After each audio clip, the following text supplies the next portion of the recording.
Muy buenas tardes a todos. Gracias por conectarse nuevamente a otro webinar de Roatán Marine Park. El día de hoy vamos a estar hablando sobre la importancia oculta de las dunas y las playas. Vamos a conocer un poco más sobre todos los beneficios que estos ecosistemas nos brindan y por qué cada uno de nosotros debe involucrarse en acciones que puedan aportar un poco a lo que es la conservación de los mismos. Y que nada mejor que poder aprender de una experta en el área. Antes de presentarles a nuestra panelista, quiero recordarles que en la parte de abajo podrán encontrar una casilla que dice QIA, donde ustedes podrán colocar todas sus consultas. Al final del webinar podremos contestar a ellas. Pues le damos la bienvenida a nuestra panelista. Ella es una ecóloga especializada en la restauración y regeneración de selvas secas en dunas costeras. Ella obtuvo su maestría y doctorado en el Instituto de Ecología en México.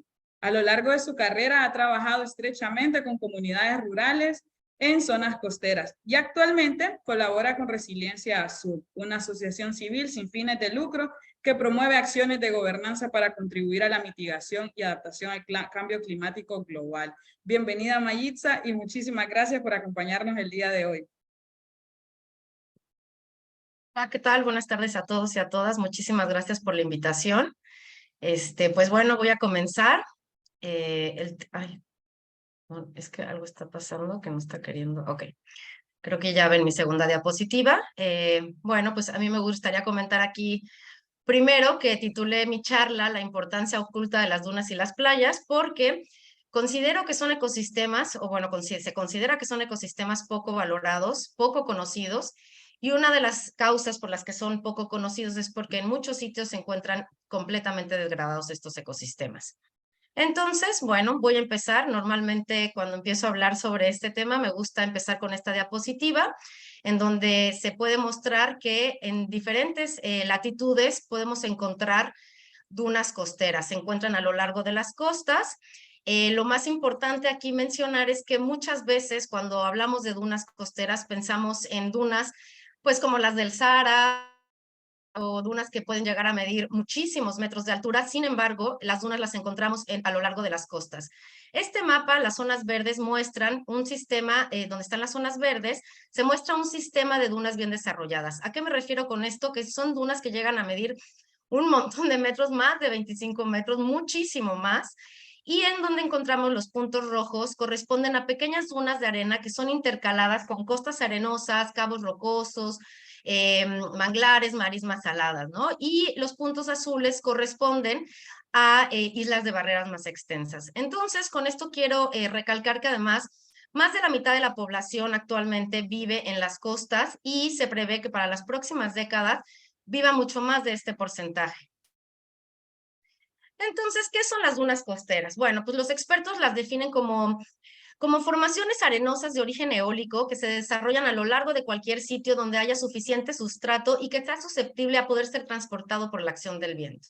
Es decir, el viento levanta, transporta y deposita los granos de arena, dando lugar a dunas de diferentes tamaños que abarcan extensiones muy distintas a lo largo de la costa y tierra adentro. Entonces voy a empezar un poquito a hablar sobre cómo es que se forman las dunas.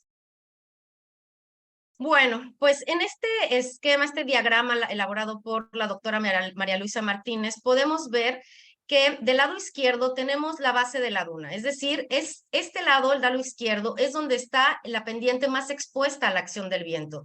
Las dunas principalmente se forman por la dirección y la fuerza del viento, lo que lleva a que los granos de arena los va depositando y hay un proceso que se llama saltación, que va depositando los granos de arena en una superficie de deposición, que es la zona más protegida del viento, y es la zona de sotavento. Y bueno, se ha calculado que la velocidad mínima para que haya movimiento de arena es de 4.5 metros sobre segundo.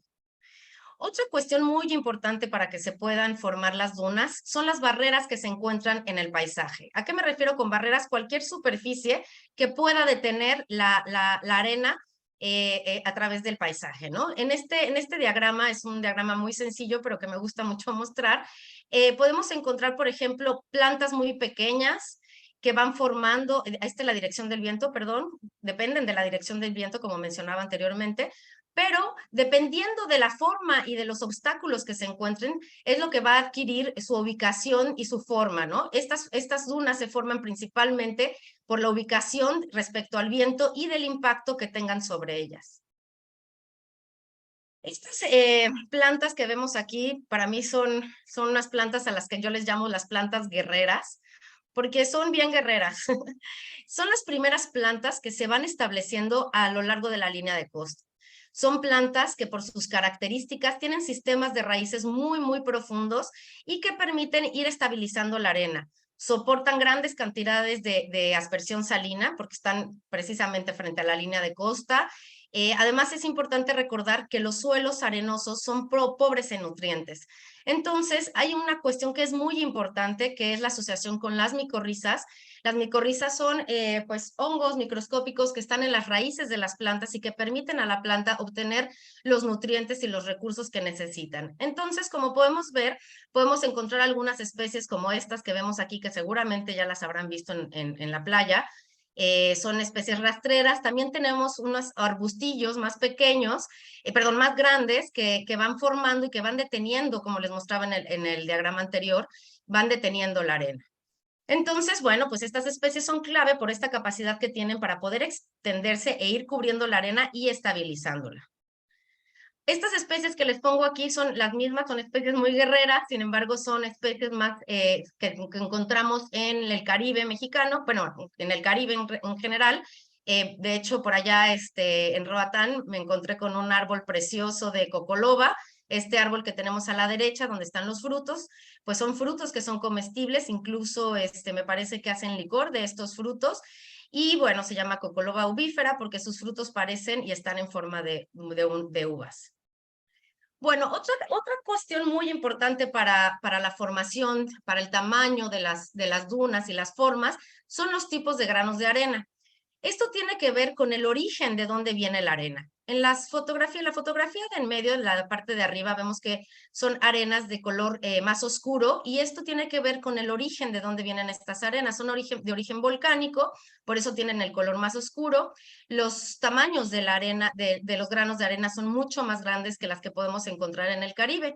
En el Caribe, los sedimentos están formados principalmente por el desgaste de las conchas, del mar y también incluso del arrecife, por ejemplo, ¿no? Entonces, un factor también muy importante para esta formación y para que el viento levante la arena es el tamaño de estos granos de arena. Bueno, quisiera pasar a esta parte que considero que es bastante importante. Es la heterogeneidad que presentan las dunas en el paisaje, ¿no? Debido a su forma, pues hay sitios en donde se presentan ciertas hondonadas, pendientes, en donde se crean diferentes microclimas. ¿Por qué? Porque no es lo mismo la exposición que hay al sol en la parte alta de la duna que cuando nos vamos a las partes bajas de las dunas. Entonces, en las partes bajas, pues podemos tener un microclima distinto, la humedad es distinta, la aspersión salina es distinta, la temperatura es distinta, y esto va creando distintos microclimas que van permitiendo que las plantas se puedan establecer. Y es por esto que se da una heterogeneidad topográfica, perdón, ambiental, ¿no? Vemos diferentes parches de vegetación, comunidades de plantas distintas que las que se establecen en las hondonadas o en las dunas. Entonces, tenemos dunas móviles, son las que no tienen vegetación y que, pues como su nombre lo dice, se van moviendo con el viento y a través del paisaje. Tenemos dunas semimóviles que pues son semimóviles precisamente porque ya tenemos parches de vegetación, ya hay algunas especies de plantas que ya lograron colonizar y que están deteniendo el suelo. Y tenemos dunas estabilizadas. Esta fotografía del lado derecho corresponde a la zona central del Golfo de México, es La Mancha, Veracruz. Pues es un sitio, la verdad, muy bonito. Para mí es un sitio muy especial. Ahí realicé mis estudios de maestría y doctorado. Y bueno, podemos observar que tenemos ya una formación de una selva mediana, ¿no? Entonces, de hecho, este es uno de los últimos relictos que quedan de selva mediana establecida sobre dunas costeras. Entonces, bueno, lo que quiero decir con esto es que son sistemas que tienen un mosaico muy complejo, son muy heterogéneas y muy distintas.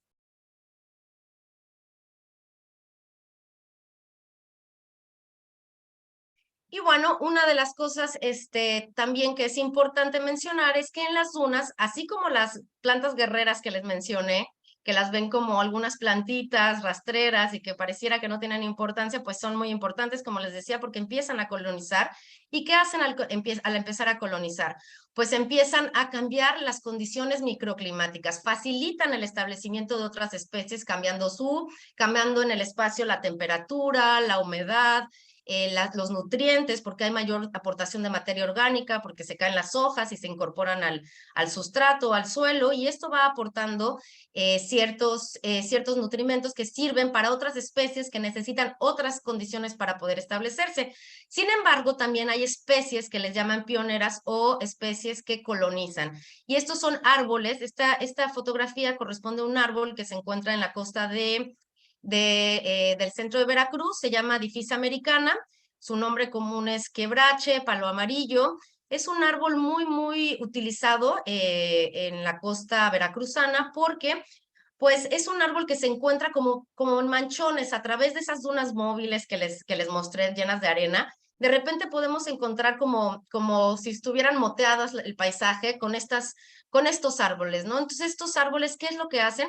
Pues llegan, se establecen sobre la duna, sobre la arena completamente desnuda y empiezan a crecer y empiezan a modificar sus árboles, empiezan a modificar las condiciones microclimáticas bajo su copa. Entonces podemos ver en esta fotografía que bajo la copa de este árbol ya se empieza a ver una vegetación distinta a la que hay en el resto de las dunas. El resto de las dunas ya son dunas que vemos en la fotografía, ya son dunas estabilizadas por pastos, por algunas opuntias que son cactus. Y bueno, son muy importantes porque facilitan cuando hay un proceso de degradación, son núcleos de regeneración, permiten que pueda volver a regenerarse la vegetación que hay en las dunas. Entonces actúan como semilleros. ¿Por qué como semilleros? Porque cuando llegan las aves o incluso los mamíferos buscando sombra debajo de estos árboles, defecan y cuando defecan dejan caer semillas que se van acumulando en el suelo y a esto se le llama el banco de semillas. El banco de semillas es, digamos, el potencial de regeneración que tiene un sitio cuando es degradado y es el potencial de regeneración que va a tener un sitio para poder regenerarse. Entonces, si tenemos un banco de semillas rico, pues vamos a tener un mayor potencial de regeneración. Entonces, bueno, a mí me gusta decir que las dunas tienen nombre, las dunas han sido llamadas de diferente manera por su forma, por su ubicación. Entonces, aquí podemos ver la dirección predominante del viento, que es lo que les mencionaba, que es una de las cosas más importantes para la formación de las dunas. Tenemos el oleaje, se acarrea y se depositan los sedimentos en la orilla de la playa. Tenemos la playa, las dunas frontales, que son las primeras dunas que se van formando. Son dunas muy pequeñitas. De hecho, en el Caribe lo que se tiene principalmente son planicies de dunas frontales. Luego podemos tener también dunas parabólicas por su forma y barcanes y dunas transgresivas. Entonces, aquí les quiero mostrar una fotografía de estas dunas. En la parte izquierda, la parte de arriba, tenemos una planicie de dunas frontales. La segunda fotografía también son dunas frontales.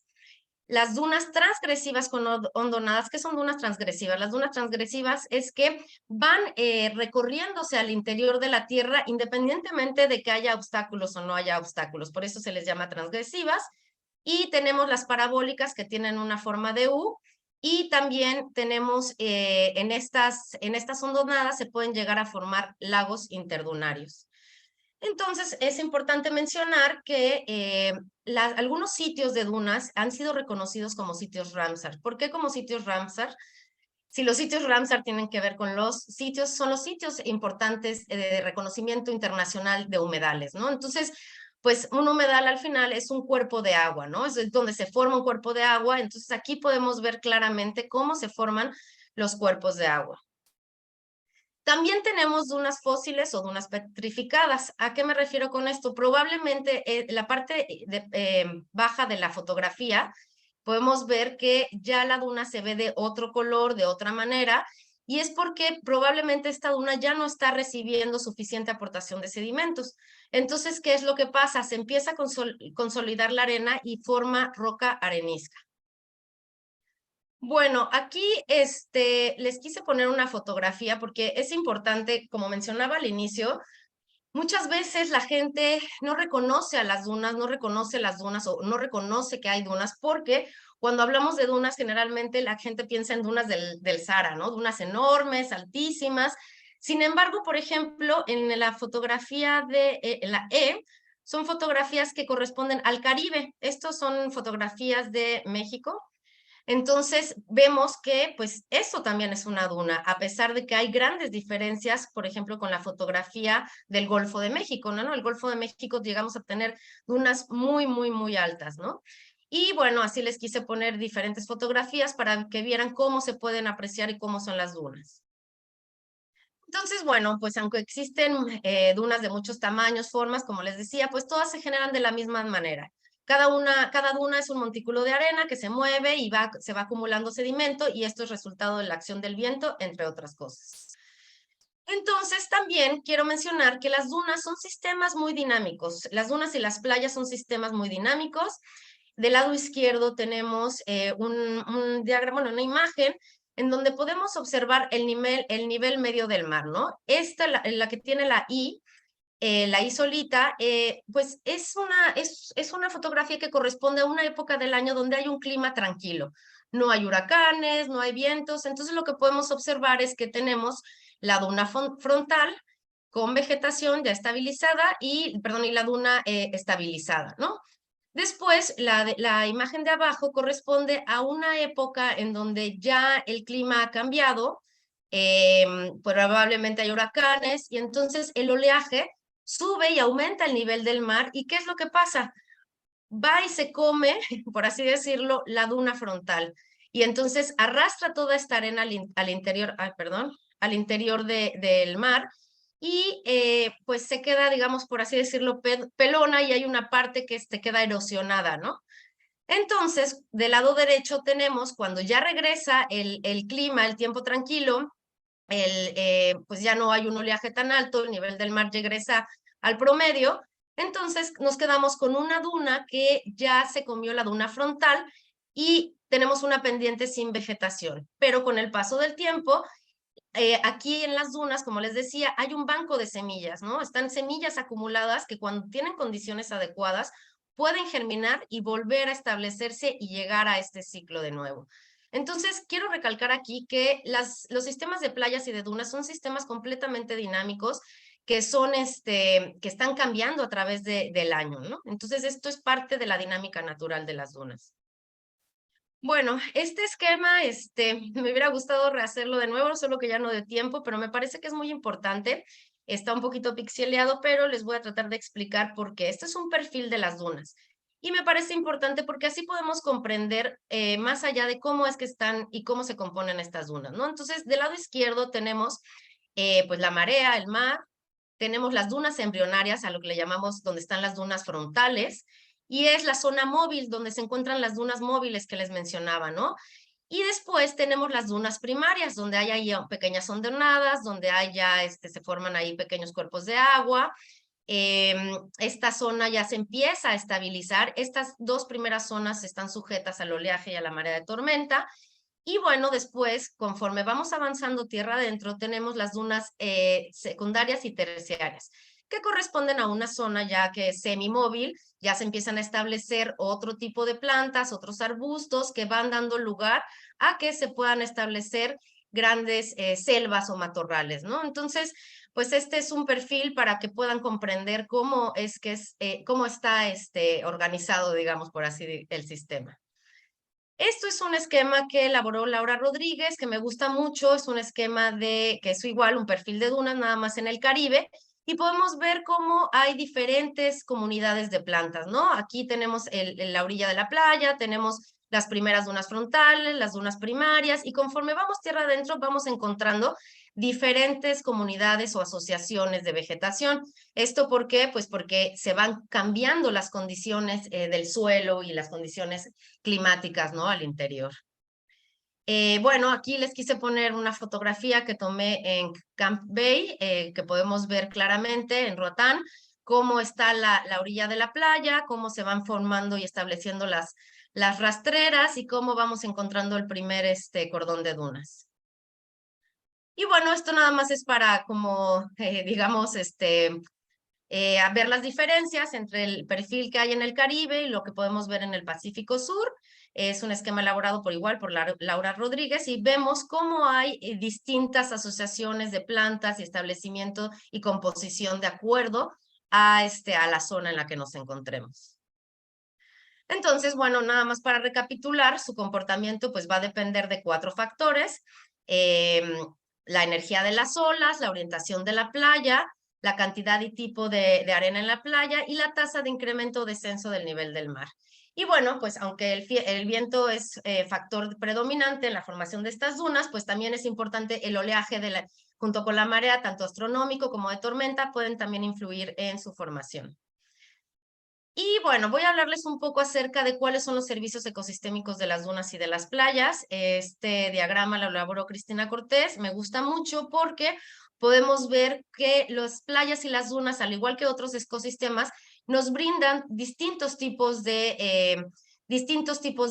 servicios, ¿no? Servicios de provisión, de regulación, de soporte ecológico y culturales. Y bueno, estos son esenciales para las poblaciones y comunidades que se desarrollan a lo largo de la costa.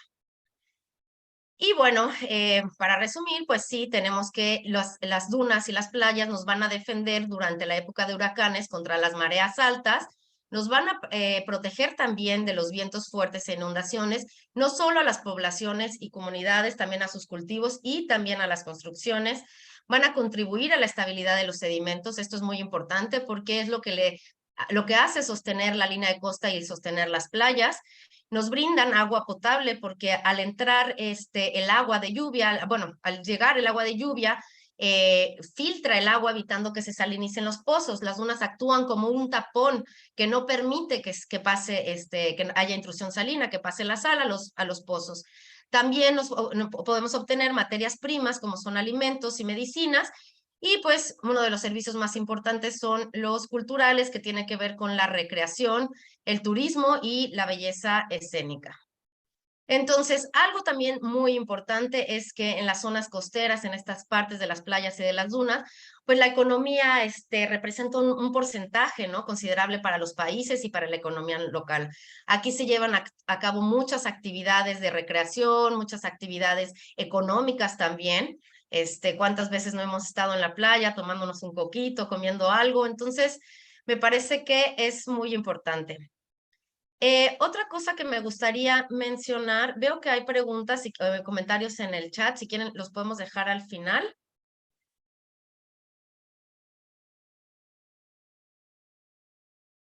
Sí, está bien, al final les podemos contestar. Ok, muy bien. Entonces, también otra de las cosas que es muy importante es que hay muchas especies de las dunas que pueden ser magníficas, especies ornamentales que hay en las zonas costeras, ¿no? Y esto lo menciono mucho porque, pues, la mayoría de los hoteles que encontramos cerca de las dunas y de las playas utilizan especies que son exóticas y que no favorecen el establecimiento de otras plantas. Entonces, es muy importante saber que estas especies también pueden ser magníficas especies ornamentales en las zonas costeras. Entonces, bueno, pues quiero hablarles de, pues hay las principales causas de erosión. Hay erosiones naturales y antropogénicas.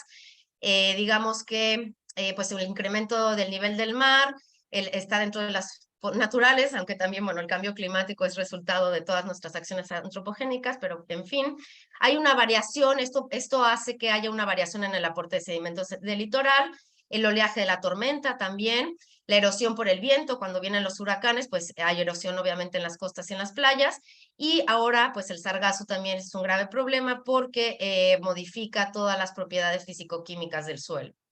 Y voy a pasar a las antropogénicas, pues en las antropogénicas una de las principales es el cambio de uso de suelo, ¿Qué es el cambio de uso de suelo? Pues esto que vemos aquí en la fotografía inferior, en donde vemos que hay establecidos, edificios establecidos, desarrollos turísticos muy cerca de la línea de costa, ¿no?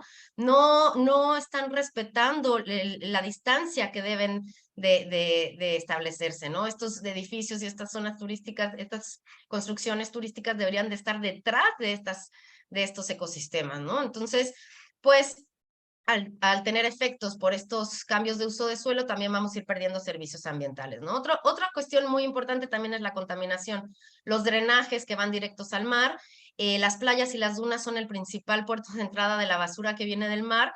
Hay un montón de investigaciones y de trabajo sobre la cantidad de microplásticos que se están encontrando. Y bueno, todo esto pues también tiene una repercusión en la reducción de los aportes de sedimentos. Hay pérdida de playas también por el dragado de bocas y bahías. ¿Por qué? Porque están se extraen arena para la construcción de edificios y infraestructura gris. Y otra cuestión muy importante es la introducción de especies exóticas. Del lado izquierdo les quise poner una fotografía, es Cancún, en México.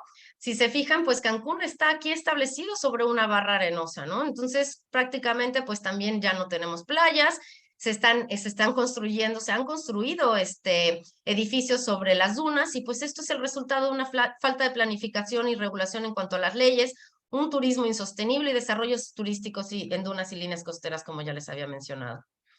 Esta fotografía me gusta también mucho mostrarla porque es en Veracruz, es el resultado después de un huracán que llegó, no recuerdo qué huracán fue, pero podemos ver cómo la arena llegó hasta las casas y cómo está tapando las primeras casas, ¿no? Entonces, pues definitivamente el establecimiento de estos desarrollos turísticos cerca de la línea de costa es algo muy grave.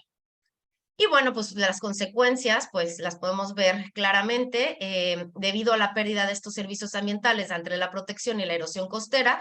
Pues, ¿qué es lo que hemos hecho? Construir nuestras propias barreras, por así decirlo, pero que realmente, pues, están también afectando, ¿no? Hay construcción de espigones, de escolleras. Aquí podemos ver, esto es en Guatemala, del lado derecho, perdón, en el lado derecho, donde vemos estos costales de arena, pues los han colocado para protegerse del oleaje. Sin embargo, esto al mismo tiempo va a alterar la dinámica natural de los sedimentos, ¿no?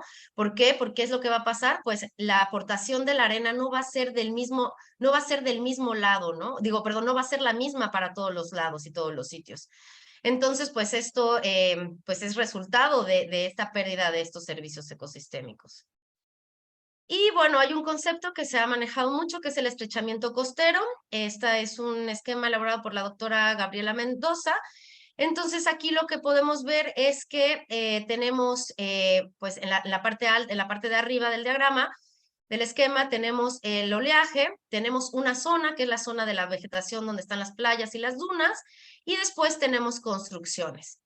Cuando incrementa el nivel del mar, ¿qué es lo que pasa? Pues que pega directamente a las construcciones y la vegetación intenta migrar al interior, pero pues ya no se puede, ya es obstruida por la construcción de los diques, ¿no? Entonces, pues es muy importante saber que entre el 70 y el 90% de las playas del mundo se están erosionando, y miren, este dato es de un autor de 1996. Y bueno, aquí pues es un ejemplo de este estrechamiento costero. Del lado derecho es West End, me parece, es Roatán, en donde vemos pues que ya no hay prácticamente casi playa, se redujo muchísimo el tamaño. Y del lado izquierdo también vemos una zona donde está completamente erosionado y ya no tenemos playa tampoco. Bueno, lo que les decía de las especies, ¿no? Esta especie es una especie pues que se llama lechuga de mar en México, no sé cómo es el nombre común por allá por Honduras.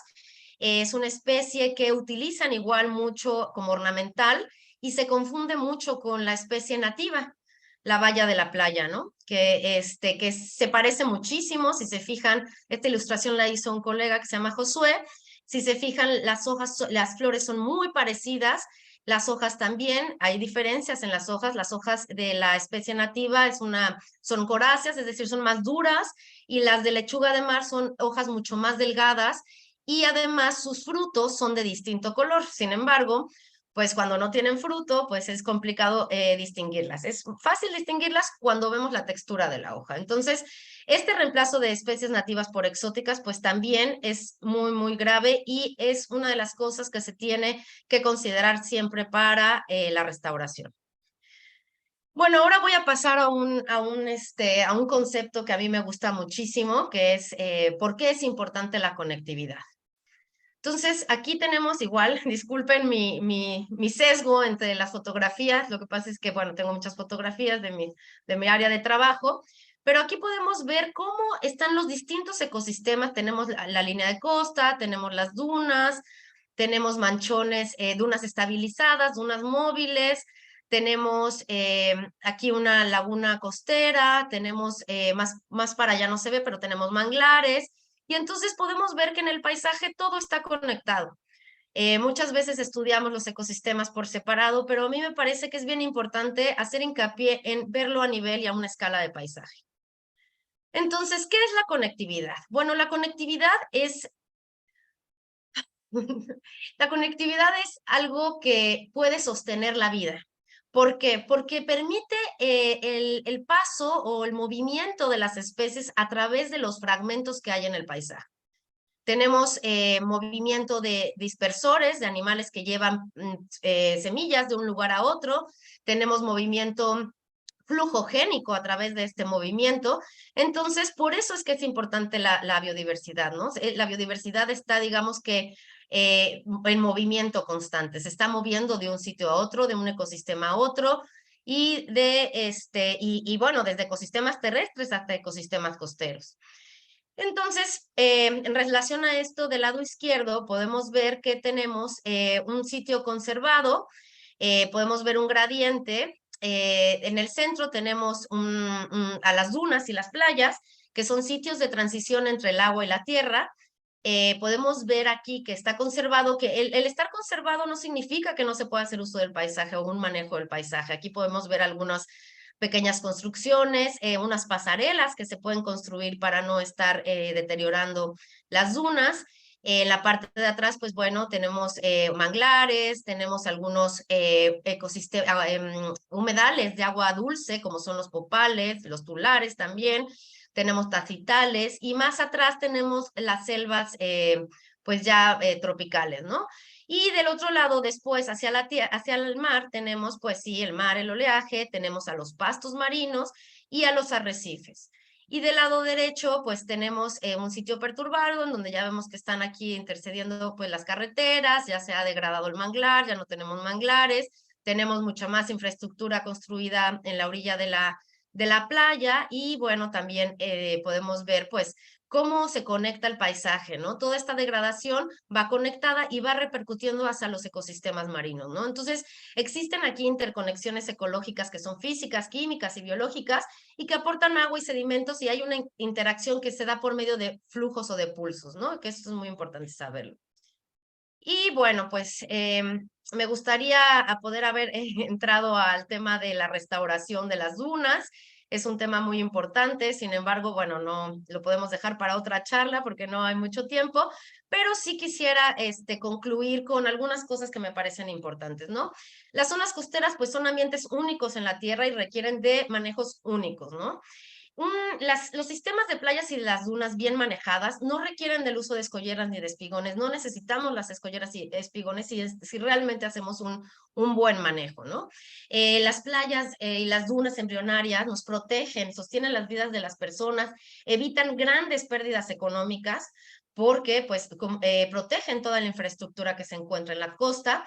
Es muy importante conservar la arena de las playas y de las dunas, porque al igual que el agua y el aire, es un recurso que debe conservarse.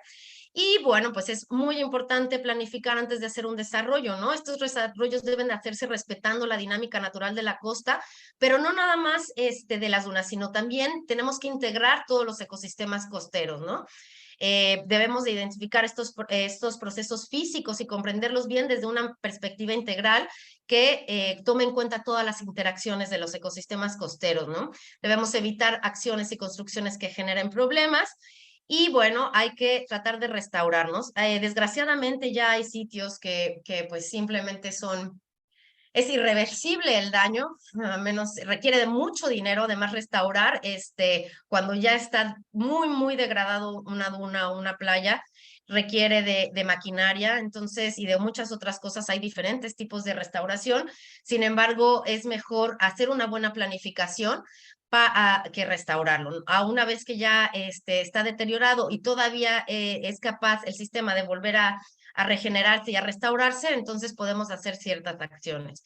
Y otra cosa que me parece también súper importante es que tendríamos que participar todos, ¿no? Es un compromiso de la sociedad, de las organizaciones civiles, de la academia, en la generación de políticas públicas, ¿no? Es muy importante trabajar de cerca con los tomadores de decisiones.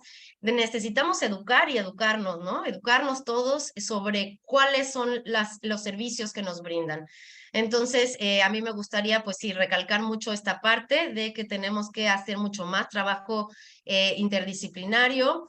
Y los invito a que hagamos historias bonitas en las playas, en las dunas, y no historias terroríficas.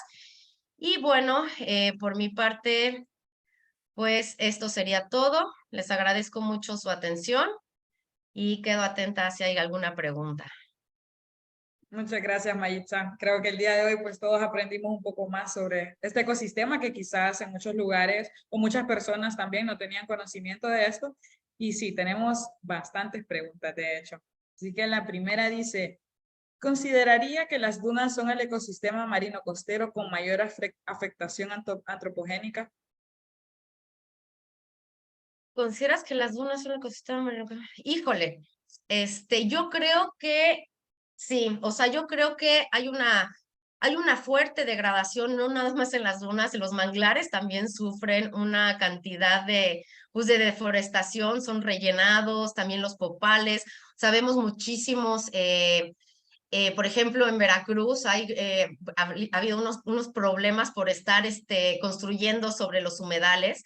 Los humedales actúan como esponjas, ¿no? Ayudan a evitar las inundaciones.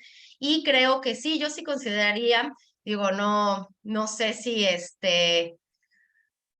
no, yo me atrevería a decir que sí. La verdad es que creo que los ecosistemas marinos son de los más dañados. Ok, gracias. La siguiente dice, ¿podría mencionar estrategias de gestión para conservar las dunas considerando su importancia funcional ecosistémica? Sí, pues bueno, hay algunos ejemplos también ya de manejo de esto, ¿no? Se han trabajado en algunos sitios, la doctora Gabriela Mendoza ha trabajado, por ejemplo, en la zona de Quintana Roo, me parece, haciendo ciertas estrategias como, por ejemplo, hacer pasarelas, ¿no? El poder respetar este espacio de dunas, pero también poder observarlo, construir estas pasarelas nos permite estar en contacto con el ecosistema sin tener que afectarlo, ¿no? Entonces, creo que, por ejemplo, una estrategia sería la construcción de pasarelas. Gracias. Dice, ¿es la actividad económica la principal amenaza de la afectación de las dunas? Pues yo diría que las actividades antropogénicas. Es decir, me parece que sí, o sea, obviamente son intereses económicos muy fuertes, pero pues también hay otras actividades antropogénicas, ¿no? Pero creo que tiene que ver con esta parte económica. Ok. Margaret nos pregunta, ¿en qué país se han declarado sitios Ramsar las dunas? En México, me parece, pero no recuerdo exactamente en qué sitio, la verdad. Ok. ¿En Centroamérica o la parte de Latinoamérica tampoco han sido declaradas algunas dunas? La verdad no sé, me voy a llevar esa pregunta de tarea, la verdad. Se los voy a Ok. investigar. Dice, ¿cuál es la distancia óptima que se debe respetar para la construcción de edificios y hoteles? Uy, esa es una gran pregunta.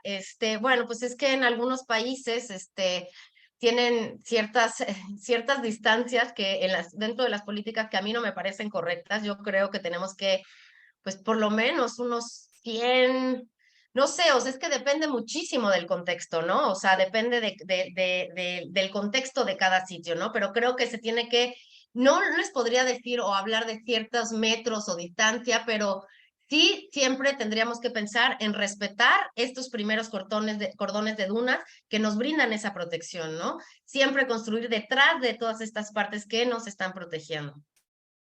Ok, Roger nos pregunta, en el caso de pérdida de dunas, ¿qué técnicas podemos implementar para su recuperación, además del monitoreo de la restauración? Sí, bueno, hay muchos tipos de restauración. Hay restauración activa y hay restauración pasiva. Principalmente, lo primero que hay que hacer para hacer una restauración es eliminar la fuente de disturbio, ¿no? Entonces, muchas veces es imposible eliminar la fuente de disturbio, a veces sí se puede.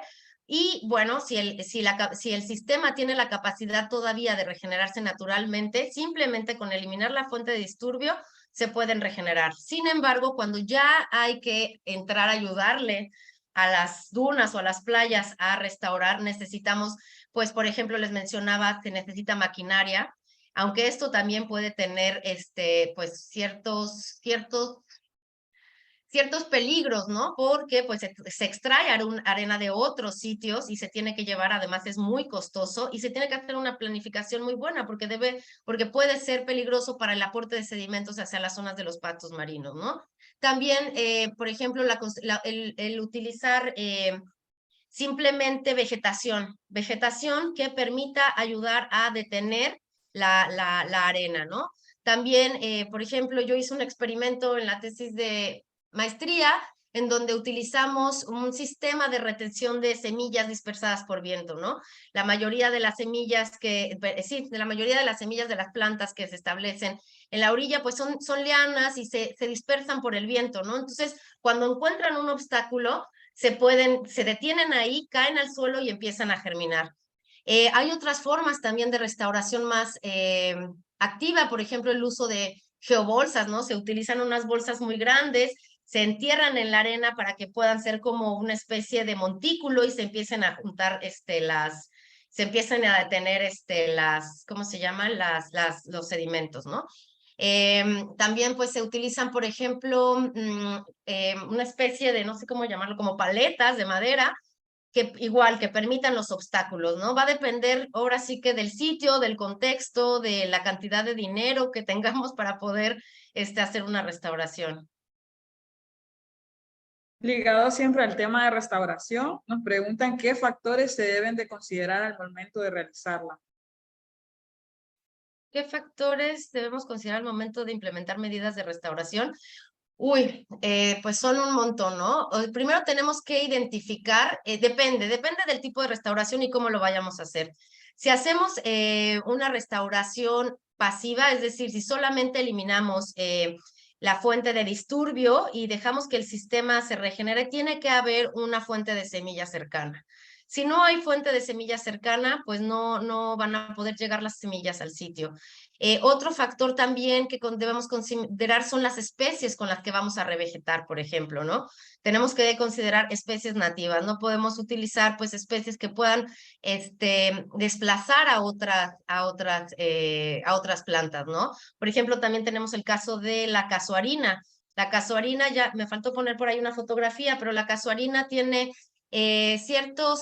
¿cómo decirlo? Ciertos químicos, por así llamarlo en un lenguaje coloquial, que no permiten que se establezcan otras plantas, ¿no? Entonces, si vemos una casuarina en algún sitio, vamos a ver que debajo de esa casuarina casi no encontramos ninguna especie de plantas. Gracias. Nos hace un comentario, dice, trabajo en un área protegida de Panamá, del Pacífico, y tenemos más de 200 hectáreas de dunas costeras.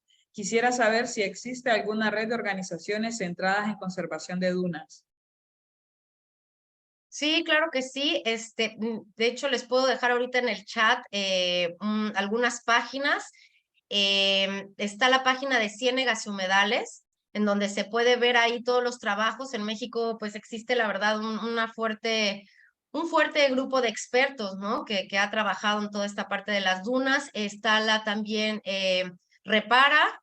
Y bueno, también el laboratorio con la doctora Patricia Guadarrama en el laboratorio de resiliencia costera. Les puedo dejar en el chat algunos enlaces en los que pueden tener más información. Sí, súper. Nos dice, muy interesante presentación. Muchísimas gracias, doctora May. ¿Nos podría platicar sobre su experiencia considerando la importancia de la conectividad de ecosistemas costeros? Sí, hola Gaby, muchas gracias por tu pregunta. Gaby es una colega muy querida que también trabaja con esta parte de dunas.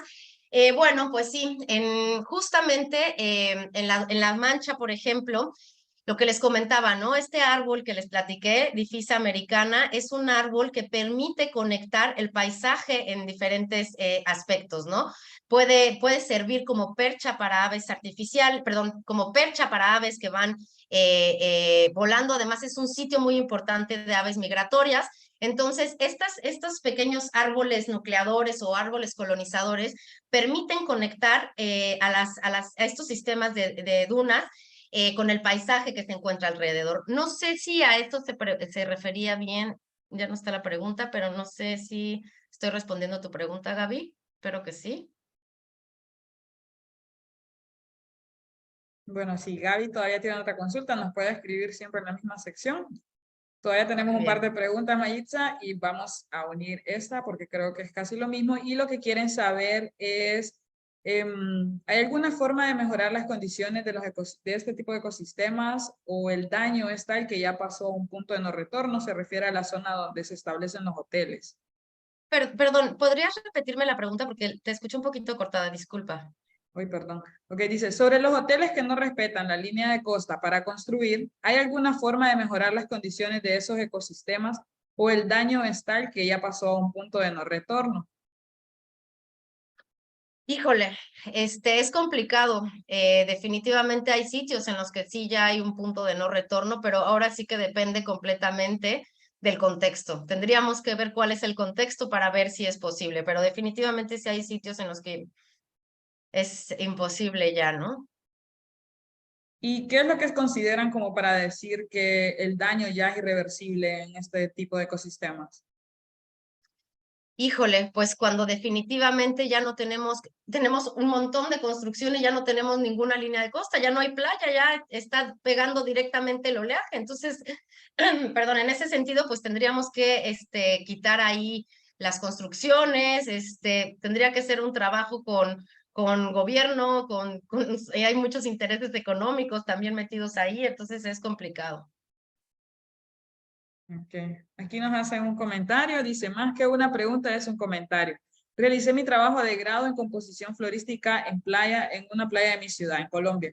Me pareció súper interesante y llamativo el hecho de que puedas encontrar en estos ecosistemas. La biodiversidad que encontré fue impresionante, aunque fue un relicto bastante pequeño y rodeado de edificios encontramos alrededor de 68 especies, de las cuales 55 fueran nativas.